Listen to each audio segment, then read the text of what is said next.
Hello there guys! Wala akong dalang tripod. Biglaan lang pagpunta ko dito sa bukid. Tiningnan ko lang yung mga pinaayos ko dito na Vietnam RS. Kaya eto, hawak ko lang yung phone ko. And for today's video, pakikita ko rin sa inyo isa-isa yung mga Vietnam RS natin na nag-wrap na. Ayan. Pero hindi pa to ready to sell ha. Papalaguin muna natin and then wait natin na siguro mamulaklak. Pero matagal pa yun sa summer pa. Pero tingnan natin, pag malago na siguro, pwede na tayo magsimulang magbenta kasi medyo marami naman sila. At tara, lapitan natin.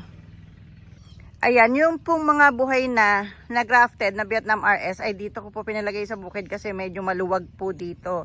Ayan, marami pa po tayo doon sa loob na naka-greenhouse pa na hindi pa buhay. Yun ang mga Vietnam RS. I mean, hindi pa buhay yung nakagrap sa kanya. At pag nabuhay na, dito rin natin dadalhin at iaayos. Para kapag meron pong gustong mag-visit dito ay makapiling mabuti. Dito po, naka full sunlight na sila. At saka isa-isa nyo makikita kung ano yung itsura niya o style ng kanyang mga ugat.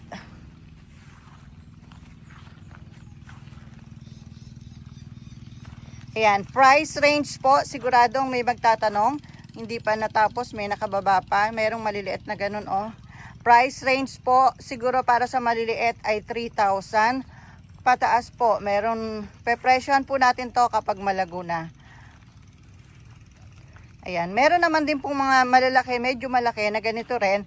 Nasa siguro po 4,000 yon. Nakapaso na po siya, cement pot, and then river sand po yung media niya. Tapos grafted na yon. Ayan, grafted na yung 4,000 or 5,000 grafted na. Katulad niyan mga bulldog. Ayan, mga malalaki. Syempre medyo gagandahan natin yung presyo dyan para makabawi dun sa mga maliliit. Ganun lang po yun. Hatakan lang po sa presyo. Kasi talagang medyo mahal po ang puhunan nitong mga Vietnam RS na to. Kasi kung sa Vietnam mo bibilin, mura lang. Kaya lang yung delivery, yung shipment, yun po yung talagang nagpapamahal. Tsaka para makamura ka, kailangan bulto-bulto, bili mo maramihan. Hindi naman po tayo mayaman. Siyempre, pumaparty lang tayo doon sa mga nanggagaling or mga kakilala natin na may garden din na siyang siya bumibili sa Vietnam. Nakikiparty lang tayo. Yan. Talaga naman 'di ba ang gaganda nila. Kung ako yung walang garden, magkaroon lang ako ng isa nito, tuwan-tuwa na ako. Kasi para kang baby. Yan, aalagaan mo kasi ang cute nila. Medyo madamo lang, hindi pa kami nakakapag-grass cutter. At hindi ko po inaalis talaga yung damo na to, pinapag-grass cut ko lang po ito. Kasi mas masarap po, mas malamig sa halaman kung sa damuhan mo siya ipapatong kaysa sa semento or sa lupa. Kapag po ang papatungan mo ay semento yung garden mo, ipatong nyo po sa mas mataas para hindi masyadong mainit. Kasi hindi po siya gaganda kapag sobrang init. Mahirap siyang lumago. Tapos magiging puro sanga siya. Hindi siya malago kapag masyadong naiinitan. So, eto po talaga, pinapag-grass cutter ko lang to. Tiyaga lang sa pag-grass cutter.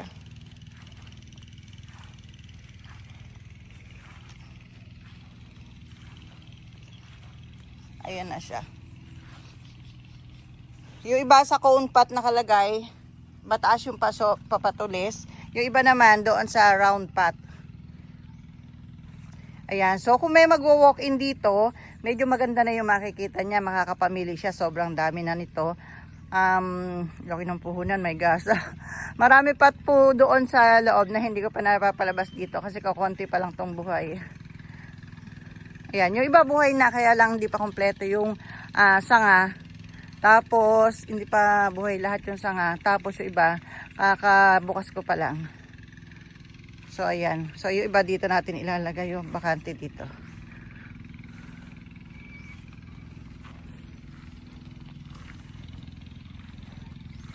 Yung variety naman po niya, iba-iba.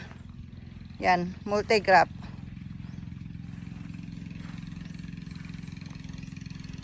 Meron din akong pinagawang ayan, parang monograph. Ayan, sabi ko gumawa rin ng ano. Hindi po ako nag-grab na nito ha. Nung una po tayo nag-garden, nung una po tayo dito sa Royal Garden, puro ako lang yung nag-grab. Pero ngayon po talaga sinasabi ko, hindi ko na kaya i-grab to. Pudpud na kamay ko dito pag ako pa nag-grab lahat nito.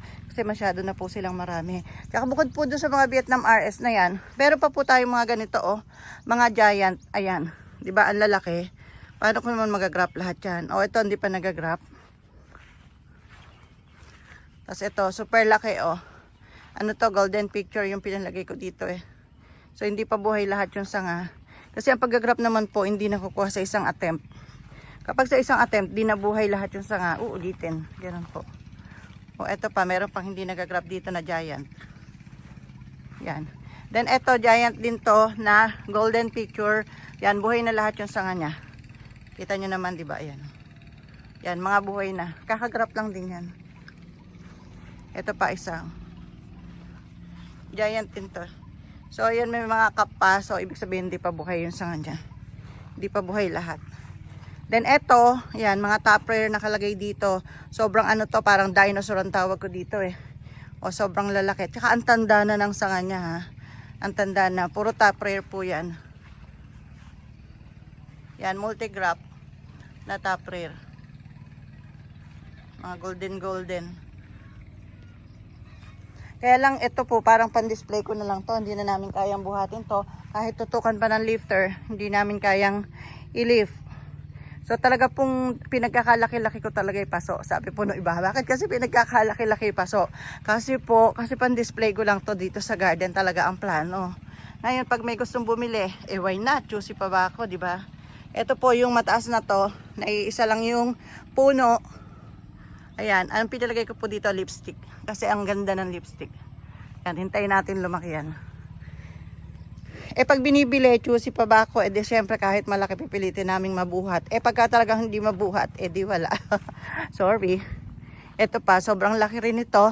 So, nung summer, marami nag-a-attempt na bumili nito. Kaya lang, di talaga kaya. Baka masira yung paso pag pinilit. So, ang ganda rin yan. Ayan, malago na itaas. Kinukuha na ko lang ng sanga, tinitrim. Kasi pag di mo naman tinrim, yung mga variety na mabilis humaba, nagiging dominante. Yung mga variety na mabagal humaba, naiiwan, natatakipan. So, dapat ititrim natin lagi. Ayan, doon sa loob po ng garden, sa may bakuran, marami pa tayong grafted doon na available. Yun yung binibenta natin. So, dito tayo gumagawa. Dito tayo nagka-graft sa labas. Yan, gusto ko nga paayos to eh. Maglagay ng patwalk dito. Ng simentong daanan. Ayan. Tapos, pagdating dito sa dulo, ito po yung mga ordinary RS natin. Yung mga dati nating RS, mga pangkaraniwan. O, tatin mo ang ganda. Yan, sobra. Ayan, yung mga pangkaraniwang RS natin. Ayan. Gusto kong hawiin pagilid. Tapos sa gitna, magpapalagay ako ng greenhouse. Para, ito kasing greenhouse namin na to, luma. Nakita nyo yung maitim na yan. Greenhouse po yan. Mababa lang po yan kasi dyan po sila nagpropagate ng mga small size. Yan. Ito yung mga ginagawa kong mother plant. Kaya hindi pa natitrim. Kasi, meron pa silang ibang natatanim. So, pag wala nang maitatanim, dito sila kukuha. Yan. Ang ganda po ng etong pangkaraniwan damo lang to. Hindi ito Carabao grass, hindi frog grass o kahit Bermuda, hindi. Kahit anong grass lang to. Basta ipag-grass cutter ko lang ng regular pag umahaba. Ang ganda rin. Ang presko ng mga halaman pag ganito. Ayan, ito po yung mga ginagraft namin. Kapag buhay na, pag kompleto na isang ipapasok na doon sa loob, sa bakuran. Ngayon po, ito patay pa, hindi pa ito buhay. Uulitin yan. Ngayon po, puno na doon sa bakuran. So, dito ko na lang ito paaayos. Hindi na ito maipapasok. Wait munang makapagbenta. Pag nakapagbenta, tsaka pa lang sila makakapasok sa loob ng bakuran. So, dyan ko gusto magpagawa ng greenhouse. Ang greenhouse naman po namin ay kawayan lang. Kasi marami naman po ditong kawayan. Kahit bilin mo, mura lang. I-compare po sa bakal. Naku, my gosh, yung pinabagawa kong bakal na greenhouse. Ang laki ng nagastos. O nga, lifetime na yun. Kaya lang, sana nablagay mo ng puhunan sa paso yun, puhunan sa puno, po pampasweldo, ganon. Kaya pa kawa-kawayan na lang po muna ako. Yan, kasi marami na tayong greenhouse. Kaya hindi pwedeng bakal lahat. Oh, ang ganda niya talagang tingnan, di ba?